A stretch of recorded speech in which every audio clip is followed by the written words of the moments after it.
오늘 우리가 함께 묵상할 제목은 장터 비유입니다. 오늘 본문은 비교적 간단한 내용인데 장터에서 아이들이 하는 놀이를 가지고 예수님이 비유로 말씀하신 내용입니다. 아이들이 두 가지 놀이를 하고 있는데 하나는 결혼식 놀이를 하고 있고 또 하나는 장례식 놀이를 하고 있습니다. 결혼식 놀이를 하려고 하면 신랑 역할을 맡은 사람도 있고 신부 역할을 맡은 사람도 있고 그리고 사회를 보는 사람도 있고 그리고 분위기를 좋게 하기 위해서 악기를 연주하는 사람, 여기에서는 피리를 분다라고 되어 있는데 악기를 연주하는 사람 등등이 있습니다.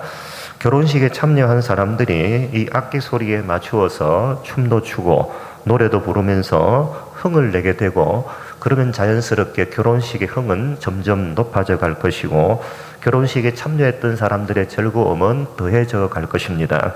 근데 아이들이 결혼식 놀이를 하는데 결혼식에 참여한 사람 중에 일부가 피리를 불어도 춤을 추거나 노래를 부르지 않는 사람이 있더라라는 겁니다.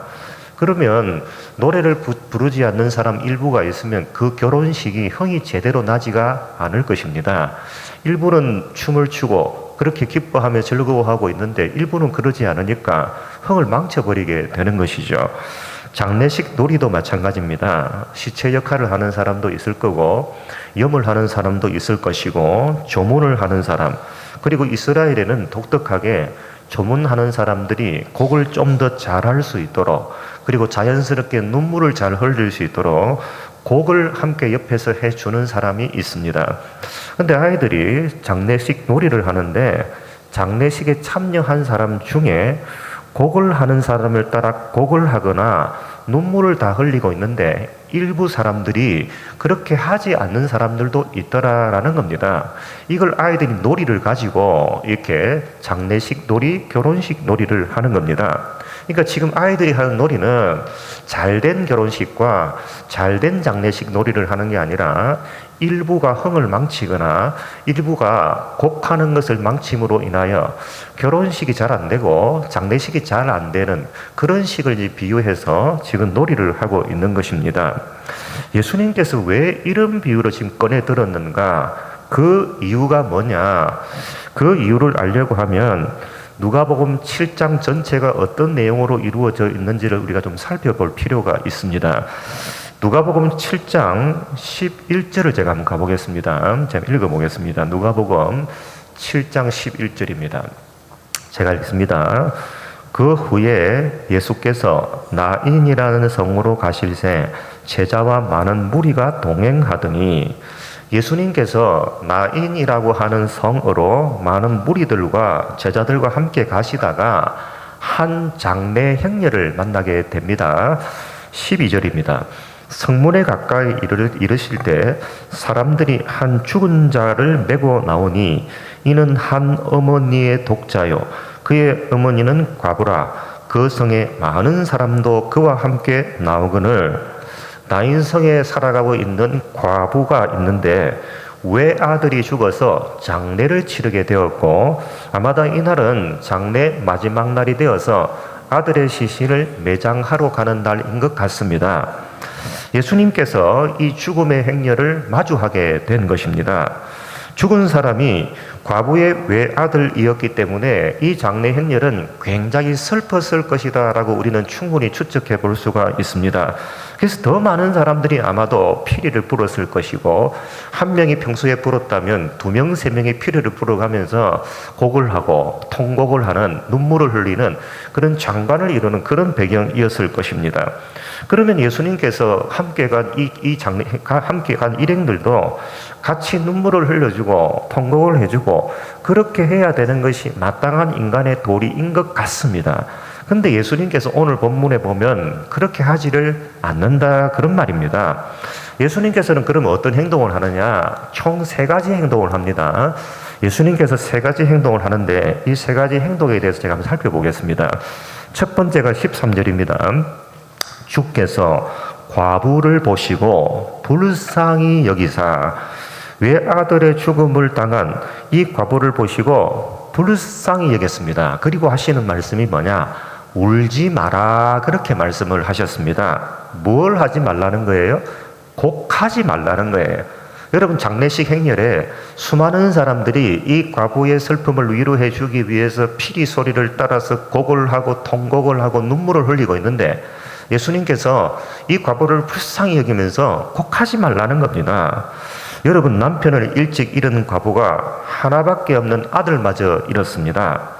여러분, 이 아들은 분명히 젊은 나이에 죽었던 것이 분명합니다. 과부가 살아있고 그 아들이 죽었다면 이 과부의 나이가 그렇게 많이 되었다 할지라도 아이는 그렇게 많은 나이가 먹지 않았을 것이 분명합니다.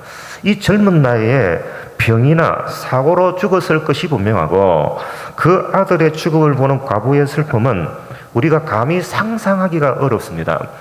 제가 다른 교회 사역을 할 때 집사님 가정에 아들 하나밖에 없었습니다. 아들밖에 없는 그 가정에 그 아들이 아파트 꼭대기에서 떨어져 죽어버렸습니다. 제가 그 장례를 집례를 했거든요. 장례를 집례를 하는데 이거 무슨 말을 해야 되는지 도무지 감이 안 왔습니다. 말씀을 준비하는데 이 말씀을 해야 되나 저 말씀을 해야 되나 이 말씀을 해주면 위로를 받을까 생각이 나지를 않았습니다. 그리고 외아들이 죽었는데 그 외아들이 죽은 그 장례식 안에 목사가 무슨 말을 해야 되는지 도무지 모르겠더라고요. 그때 제가 해줄 수 있는 것은 딱 하나밖에 없었습니다. 같이 집사님을 안고 울어주는 것밖에는 제가 할 일이 별로 없었습니다. 그런데 예수님께서는 이 과부에게 같이 울어주는 게 아니라 울지 말라는 거예요. 곡하지 말라는 겁니다. 예수님이 장례식에 참여한 사람들과 어떤 행동을 같이 합니까? 같이 하지 않는 거예요. 모든 사람들은 다 장례식에 와서 곡을 하면서 울면서 이 과부를 위로해 주기 위해서 어떻게든 노력하고 있는데 예수님은 이 장례식에 참여한 사람들과 전혀 다른 행동을 지금 하고 있는 것이죠.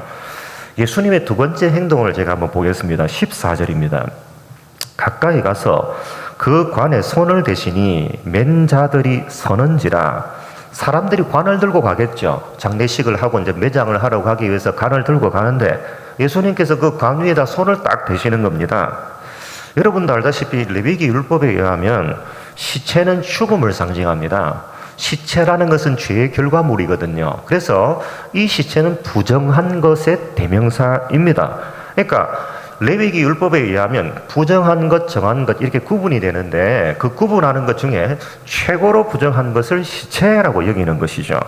그래서 상주와 장례를 치르는 사람은 어쩔 수 없이 손을 대야 됩니다. 아버지가 죽었거나 또는 어머니가 죽었거나 또는 가까운 형제가 죽었을 경우에 어쩔 수 없이 시신의 손을 대야 하지만 다른 사람들은, 관계없는 사람들은 대지 말라는 겁니다. 대제사장은요 대면 안 됩니다. 제사장은요 대사장도 대면 안 됩니다. 그리고 상주와 장례식을 치르는 사람도 장례가 딱 끝나고 나면 7일 동안은 부정한 사람으로 취급이 되고 7일 있다가 정결 예식을 치러야만 비로소 그 사람이 일상생활을 할 수가 있습니다. 성전에 돌아와서 안식일을 지킨다든지 이런 일을 할 수 있습니다. 그만큼 시체는 부정한 것으로 여기기 때문에 절대로 만져서는 안 되는 것이죠. 예수님께서 레위기 율법을 모를까요? 모를 리가 없습니다. 그런데 예수님이 율법이 가르치는 내용과는 전혀 다른 행동을 하고 있는 것이죠. 여러분, 예수님께서 왜 장례식에 참여한 사람들과 그것도 율법이 규정하고 있는 내용과 전혀 정반대 행동을 하고 있느냐? 여러분, 결론부터 말씀을 드리면 예수님은 생명이기 때문에 그렇습니다. 여러분, 예수님만이 생명입니다. 그러니까 이 그림은 어떤 그림이냐면 이 나인성의 사람들, 나인성의 외아들이 죽어서 장례하는 이 행렬의 죽음의 행렬하고 예수 그리스도라는 생명이 마주친 그림을 이 누가는 지금 보여주고 있는 것이죠. 여러분, 예수님의 세 번째 행동을 제가 한번 살펴보겠습니다. 14절 하반절입니다. 제가 읽어볼게요. 예수께서 이르시되 청년아 내가 네게 말하노니 일어나라 하시매. 저는 목회자가 되었을 때 목회자가 된 행복한 이유 중에 하나가 뭐냐면 사람의 죽음을 직접 옆에서 볼 수 있다는 것이 목회자의 행복 중에 하나입니다. 한 사람의 죽음이 가까이 오면 목회자를 부릅니다. 저도 인종교배를 참 많이 갔습니다. 한 사람이 죽어가는 과정, 그 죽어가면서 그 사람이 내뱉는 이야기를 들을 수 있는 참 좋은 기회입니다. 한 사람이 죽음에 가까이 오면 가족들이 그 주위를 삥 둘렀습니다. 그럼 목사도 같이 이제 들어서가 기도해주고 이렇게 말씀을 전하죠. 때로는 음악을 들려주기도 합니다. 엄마 아빠 부르면서 손을 잡기도 하고 성경 말씀을 전해주기도 하죠. 근데 참 신기한 것은 그러다가 숨 쉬고 있다가 숨이 딱 끊어지잖아요. 그러면 사람은 뭐가 되죠? 시신이 됩니다. 시신이 되고 나면 더 이상 같이 있지 않습니다. 아무리 딸이고 아들이라 할지라도, 아무리 딸이고 엄마가 좋고 아빠가 좋다 할지라도 딱 숨이 멎는 그 순간 그 사람은 시신이 되고 냉동실로 옮겨져 가는 것이죠. 그리고 며칠 되지 않아서 그 시신을 매장하거나 또는 화장 처리를 하게 됩니다. 왜 그럴까요? 왜 그럴까요? 그 시신은 더 이상 사람이 아니기 때문입니다. 생명체가 아니라는 겁니다. 근데 예수님은 이 죽은 시신을 마치 뭐로 지금 대하고 있습니까? 살아있는 사람처럼 대하고 있더라라는 겁니다. 모든 사람은 그 시신을 죽은 사람으로 대합니다. 근데 예수님만은 이 죽은 시신으로 대하는 게 아니라 살아있는 사람으로 대하더라 그런 말입니다. 청년아, 내가 내게 말하노니 일어나라 그러는 거예요. 그러니까 예수님이 장례식에 참여한 사람들이 하는 행동과 전혀 다른 행동을 지금 하고 있는 것이죠. 그런데 성경을 우리가 읽어보면 알듯이 예수님이 다른 사람과 다르게 행동한 일이 이것 한 번만 있는 게 아닙니다. 얼마나 다르게 많이 행동하셨는지 모릅니다. 결혼식에서 흥이 나야 되는데 사람들은 다 그렇게 흥을 내고 있고, 장례식에서 슬픔이 가득 차고 곡을 많이 해야 되는데 다른 사람은 다 곡을 하고 있는데 예수님만 그렇게 안 하는 것과 똑같은 것이죠. 유대인의 관습과 전통을 따르지도 않았습니다. 심지어 율법을 어기는 일도 많았습니다. 그래서 바리새인과 서기관들이, 그리고 율법학자와 랍비들까지 예수님의 행동에 대해서 공격하고 그리고 비난하고 이런 일이 얼마나 잦았습니까? 왜 당신의 스승은 율법을 왜 안 지킵니까? 율법이 버젓이 있는데 왜 율법 안 지키고 왜 다르게 행동합니까? 그러고도 당신 스승이 랍비라고 말할 수 있습니까? 여러분, 대표적으로 안식일을 보냈죠. 죄인들과 세리들 집에 들어가서 함께 밥을 먹고 마셨습니다. 여러분, 구약 율법에 의하면 죄인은 어떻게 해야 됩니까? 돌로 쳐 죽여야 되죠. 그런데 예수님은 돌로 안 쳐 죽여요. 죄인들 집에 들어가서 낄낄 웃고 먹고 밥 먹고 놀면서 좋아하고 그렇게 합니다. 바리새인들과 서기관들이 관습과 전통을 따라야 된다라고 하고 율법을 지켜야 된다, 피리를 붑니다. 피리를 막 불어가면서 이거 해야 됩니다라고 말합니다. 협박을 합니다. 그런데 예수님은 그들의 요구에 부응하지 않습니다. 여러분, 유대인들의 입장에서 예수님은 어떻게 보일까요? 굉장히 불편하죠. 공동체가 지켜야 될 룰이 있는데, 공동체가 지켜야 될 신앙적인 룰과 암묵적인 것이 있는데 예수님은 거기에 행동을 같이 하지 않으니까 굉장히 불편한 거예요. 공동체가 불편한 거예요. 예수님의 이런 행동이 소문을 타서 점점 사람들에게 알려지기 시작을 합니다. 17절을 제가 읽어보겠습니다. 7장 17절입니다. 예수께 대한 소문, 이 소문이 온 유대와 사방에 두루 퍼지니라. 예수님이라는 분이 나타났는데, 청년이 있는데 율법을 잘 안 지킨다고 하더라. 우리 전통도 무시하고 관습도 잘 안 따른다고 하더라. 관에 손을 댄다 그러더라. 시신에게 일어나라고 말을 한다 그러더라. 진짜냐? 시신을 대고 그렇게 말하더냐? 온 유대 땅으로 이 소문이 퍼져가기 시작을 하는 거예요. 그 소문을 누가 들었을까요? 세례 요한의 제자들 귀에 그 소문이 들어간 거예요. 그 제자들이 세례 요한에게 이 사실을 알렸습니다. 제가 18절을 읽어보겠습니다. 요한의 제자들이 이 모든 일을 그에게 알리니, 이제 그 말을 들었습니다. 자, 그 말을 듣고 요한이 이제 어떻게 하느냐, 이제 조치를 취합니다. 19절. 요한이 그 제자 중 둘을 불러 죽게 보내어 이르되, 세례 요한이 이 말을 듣고 어떤 조치를 취하느냐 하면 제자 2명을 예수님에게 보냅니다. 보내서 너희들 가거든 이 질문을 꼭 해라. 이게 무슨 질문이냐? 읽어보겠습니다. 오실 그이가 당신 이원이니까 우리가 다른 일을 기다리오리이까 하라 하며, 그래서 20절에 보면 제자들이 예수님께 와서 세례 요한이 이 질문하라라고 이야기했으니까 똑같은 질문을 던집니다. 그들이 예수께 나와 이르되, 세례 요한이 우리를 보내어 당신께 여쭈어 보라고 하기를 오실 그이가 당신이오니까 우리가 다른 일을 기다리오리까 하더이다 하니. 여러분, 세례 요한이 제자들을 보내서 왜 이 질문을 했을까요? 여러분, 지금까지 세례 요한의 모습을 보면 예수님이 하나님의 메시아라는 사실을 한 번도 의심해 본 적이 없는 것 같습니다. 그래서 예수님이 오실 때 보라 하나님의 어린 양이다 라고 세례도 주고, 그리고 예수님을 전파하기 위해서 예수님보다 6개월 먼저 태어난 세례 요한이 이사야처럼 오실 길을 예비하는 예수 그리스도가 사역할 수 있도록 길을 쫙 여는 역할을 한 번도 의심하지 않고 했습니다. 그래서 예수님을 쫓아서 사람들에게 메시아를 전하는 일을 했습니다. 그런데 그렇게 막 사역을 하고 있는데 이상한 소문이 자꾸 자기 귀에 들리는 거예요. 예수님이 이상한 행동을 한다더라. 예수님이 율법을 잘 안 지킨다고 하더라. 중요한 안식일인데, 안식일이 얼마나 중요해요?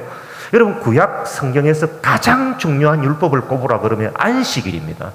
여러분, 모든 절기의 가장 중심점은 뭐가 있죠? 안식일입니다. 그러니까 구약은 뭘 설명하느냐? 구약 성경 39권은 안식이 올 겁니다. 그걸 설명하는데, 그걸 뭘로 설명하느냐? 날로 설명합니다. 안식일을 지킴으로 인하여 그 안식일을 지키는 게 중요한 게 아니라 안식이라는 게 올 겁니다 라고 이야기를 하는 게 구약 성경입니다. 그러니까 이 세례 요한이 그렇게 중요한 구약 성경의 안식일을 예수님이 범한다는 소식을 듣는 거예요. 다른 사람들은 다 장례식에서 곡을 하는데 곡 안 합니다. 그럼 뭘 해서 대신에 시신에 손을 대고 있고, 심지어 시신을 살아있는 사람 대하듯 대하면서 일어나라 라고 이야기까지 합니다.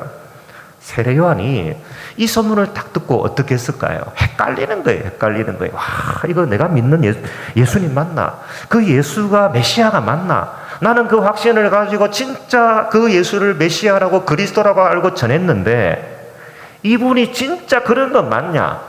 분별이 잘 안 되는 거예요. 헷갈리는 거예요. 그래서 세례 요한이 제자 2명을 예수님께 보내서 이 질문을 하는 거예요. 오실 그이가 당신 맞습니까? 진짜 우리가 당신 맞다고 알고 기다려도 되겠습니까? 이 질문을 한 거예요. 자, 이 질문을 듣고 예수님께서 하신 답변의 내용이 중요합니다. 21절 제가 읽어볼게요. 마침 그때에 예수께서 질병과 고통과 및 악귀 들린 자를 많이 고치시며 또 많은 맹인을 보게 하신지라. 세례 요한의 제자들 앞에서 예수님이 뭘 하셨냐면 퍼포먼스를 했습니다. 질병과 고통과 악귀에 들려 고생하는 사람들, 그리고 많은 눈먼 사람들을 고쳐주시는 일을 했습니다. 그리고 나서 22절에서 이어서 이렇게 말씀을 하십니다. 예수께서 대답하여 이르시되 너희가 가서 보고 들은 것을 요한에게 알리되 맹인이 보며 못 걷는 사람이 걸으며 나병 환자가 깨끗함을 받으며 귀먹은 사람이 들으며 죽은 자가 살아나며 가난한 자에게 복음이 전파된다 하라. 여러분, 이거 뭐 설명하는 거죠? 뭘 설명하기 위해서 이 퍼포먼스를 할까요? 생명이라는 거예요. 생명.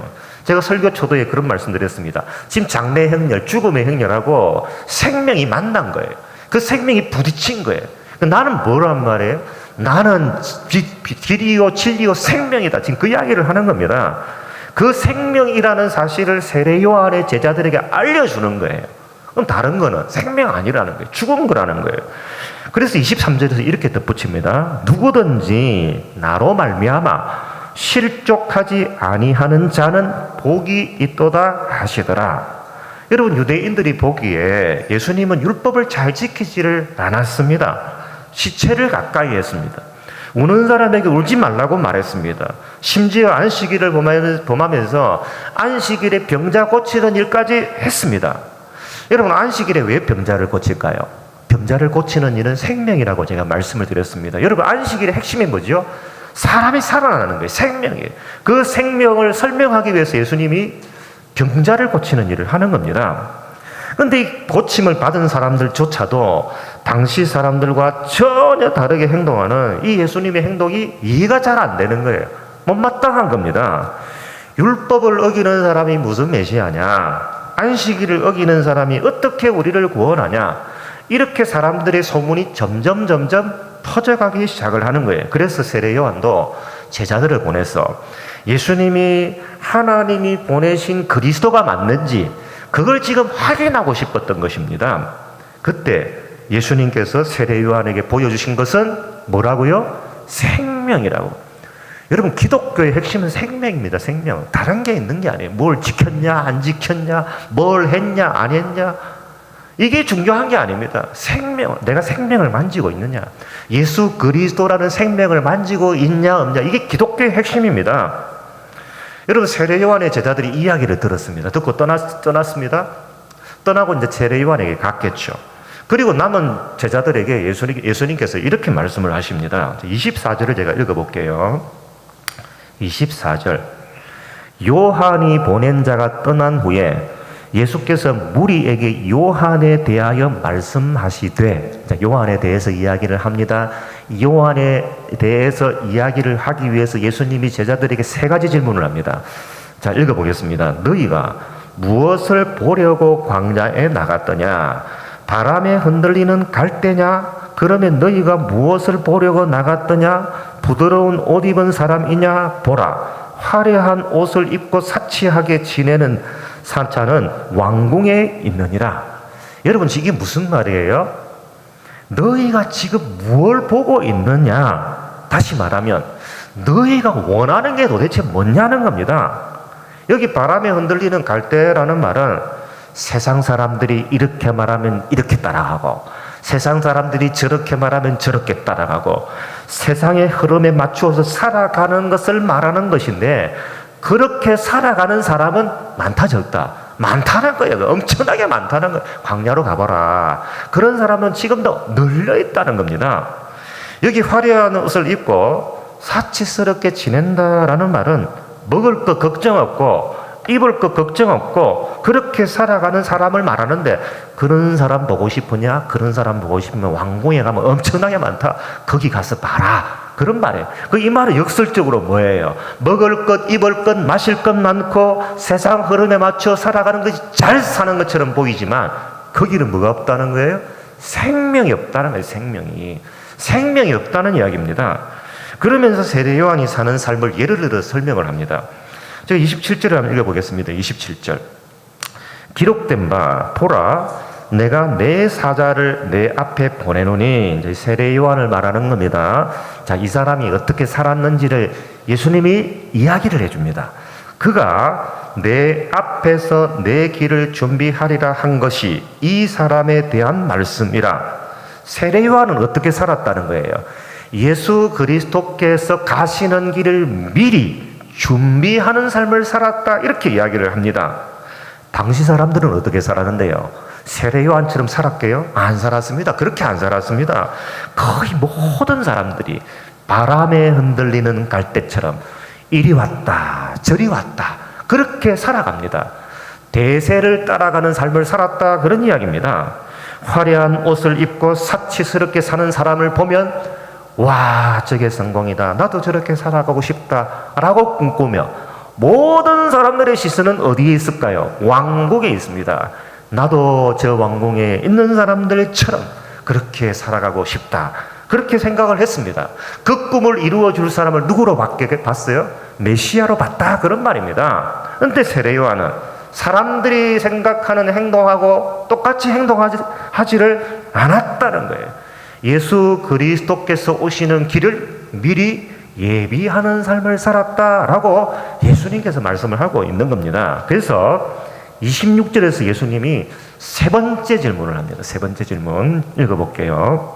그러면 너희가 무엇을 보려고 나갔더냐? 선지자냐? 옳다. 내가 너희에게 이르노니 선지자보다 훌륭한 자니라. 이게 무슨 말이에요? 세례 요한을 쫓아가라, 그런 말입니다. 세례 요한은 예수님께서 사람들의 요구에 부응하기 위해서, 아니면 시대의 조리를 쫓아가기 위해서, 아니면 잘 먹고 잘 살기 위해서 살아가는 사람이 아니라, 그런 말입니다. 여러분, 제가 지금까지 누가복음 7장 이야기를 했습니다. 이 누가복음 7장 이야기는 지금 무슨 그림을 보여주느냐 하면, 크게 두 개의 그림을 지금 누가는 보여주고 있습니다. 어떤 길이냐면 하나의 그림은 유대인들의 요구를 따라 살아가지 않는 예수 그리스도, 그리고 세례 요한, 요 부류가 한 부류가 있습니다. 예수님은 이 길이 영원한 생명의 길임을 뭘 통해서? 장례식을 통해서 보여주었습니다. 시신들 한가운데 두고 사람들은 엉엉 울어가면서 어찌할꼬 낙망하며 절망하고 있는 그때 예수 그리스도가 거기를 딱 막아서고 관에 손을 딱 대고 내가 생명이다, 시신아 일어나라, 그렇게 말씀을 하시는 겁니다. 그리고 또 하나의 누가복음 7장의 그림은 뭐냐? 예수 그리스도와 세례 요한을 향해 왜 너희들은 우리처럼 살지 않느냐고 비난하고 정죄하는 사람들의 그림이 또 한 그림이 있다, 그런 말입니다. 이 두 개의 그림을 다시 한번 강조해서 설명하기 위해서 예수님이 꺼내던 비유가 바로 오늘 장터 비유라는 것입니다. 제가 오늘 본문 31절을 제가 한번 읽어보겠습니다. 31절입니다. 또 이르시되 이 세대의 사람을 무엇으로 비유할까? 무엇과 같은가? 예수님께서 이 비유를 통해서 드러내고자 하는 내용이 뭐라고 지금 말씀을 하고 계십니까?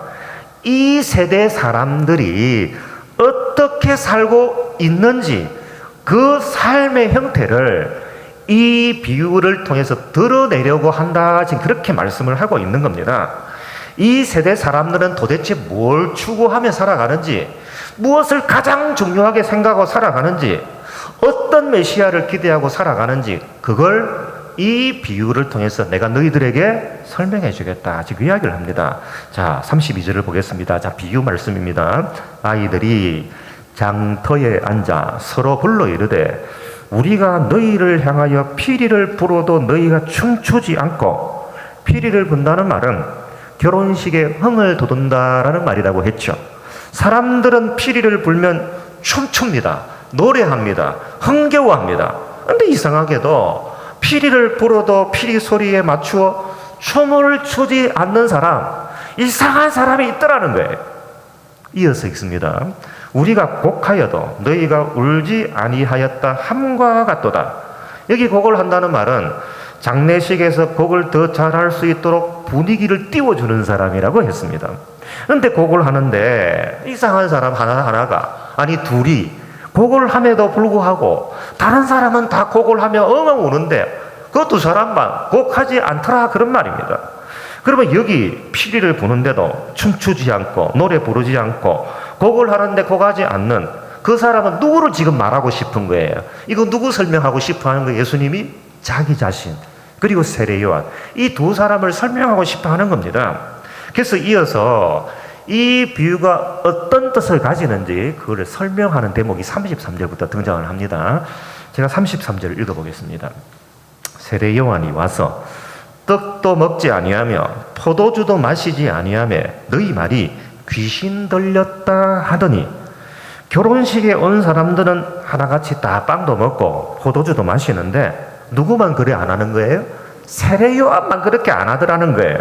그 사람들이 어떻게 합니까? 아, 세례 요한 당신 존경합니다, 참 잘하네요, 이렇게 말합니까? 아니에요. 욕합니다. 저 사람 미쳤다, 야, 저 사람 귀신 들렸네. 세례 요한도 그렇게 이야기합니다. 당시 사람들은 다 그렇게 생각했어요. 메시아만 오기만 해봐라, 이 메시아만 오면 로마 저거 그냥 무너질 거다, 우리 강한 나라 될 거다, 우리 왕궁처럼, 저 왕궁에 살아가는 사람처럼 잘 먹고 잘 살 수 있을 거다, 이렇게 생각을 했어요. 그래서 오병이어 기적을 일으킬 때 사람들이 예수님을 어떻게 하려고 했죠? 왕으로 추대하려고 했습니다. 그때 세례 요한이 동참했을까요? 안 했습니다. 세례 요한 그렇게 안 했어요. 그러니까 사람들이 세례 요한을 향해 저 사람 미쳤다, 저 사람 왜 사는지 모르겠다, 저 사람 귀신 들렸다, 그렇게 말하는 겁니다.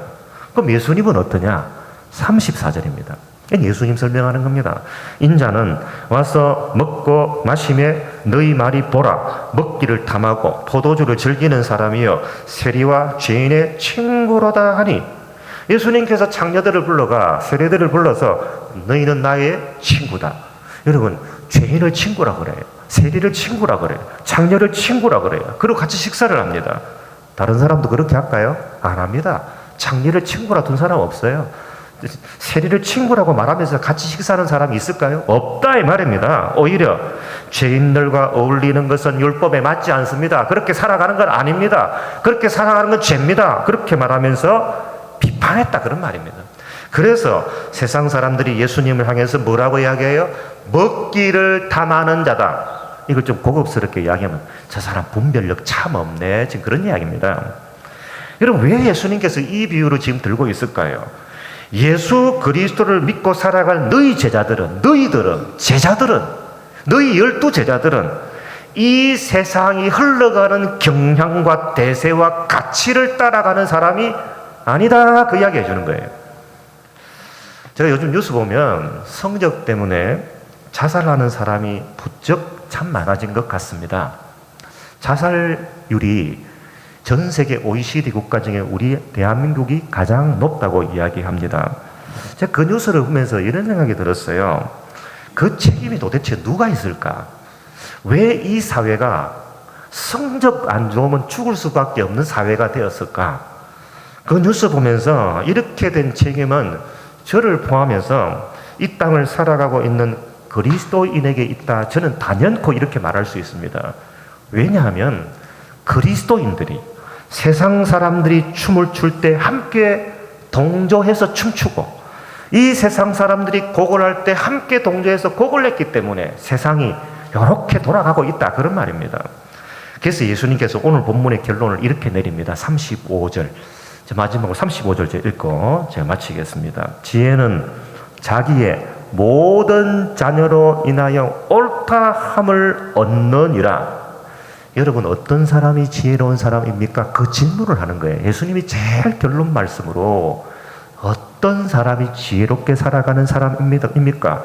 세상이 함께 춤을 추자고 요구할 때, 세상이 우리 함께 웁시다 라고 말할 때 그들과 함께 춤추지 않고 울지 않고 예수 그리스도가 걸어가는 그 길을 묵묵하게 예비하며 살았던 세례 요한처럼 예수 그리스도의 길을 걸어가는 그 사람이 가장 지혜로운 삶을 살아가는 것입니다 라는 이야기를 하는 거예요. 그들이 결국에는 옳다 인정함을 받게 될 겁니다 그런 말이에요. 여러분 성경에서 옳다, 맞다, 선하다 이게 뭐예요? 생명입니다. 생명. 무엇만 옳습니까? 예수 그리스도만 옳습니다. 무엇만 정의입니까? 예수 그리스도만 정의입니다. 왜? 다른 것은 다 파멸로 가지만 예수 그리스도만 생명으로 가기 때문에 그런 것이죠. 그 길을 우리는 뭘 통해 들어야 되죠? 성경을 통해 들어야 되고 그 길을 깊은 기도의 자리에서 들어야 한다 그런 말이죠. 그래야 우리가 이 길을 넉넉함에 이기며 살아갈 수가 있는 것이죠. 우리 성도님들 앞으로 걸어가는 이 모든 길이 생명의 길, 지혜로운 길을 걸어가시는 여러분의 남은 생이 되시기를 주님의 크신 이름으로 축복합니다. 우리 함께 기도하는 시간을 갖도록 하겠습니다. 우리 먼저 말씀을 생각하면서 기도했으면 좋겠습니다. 하나님, 우리가 지혜로운 삶을 살아가게 하여 주옵소서. 우둔한 자가 되지 않게 하여 주옵소서. 세상의 시류를 쫓지 않도록 도와주옵소서. 아버지 하나님, 그 길은 넓지만 그 길은 멸망의 길이고 예수 그리스도의 길은 좁지만 협착하지만 그 길은 생명의 길입니다. 하나님, 우리가 생명의 길을 걸어갈 수 있도록 도와달라고 우리 간절히 주의 한 분의 주님 기도하겠습니다. 주여! 하나님 아버지, 하나님 아버지.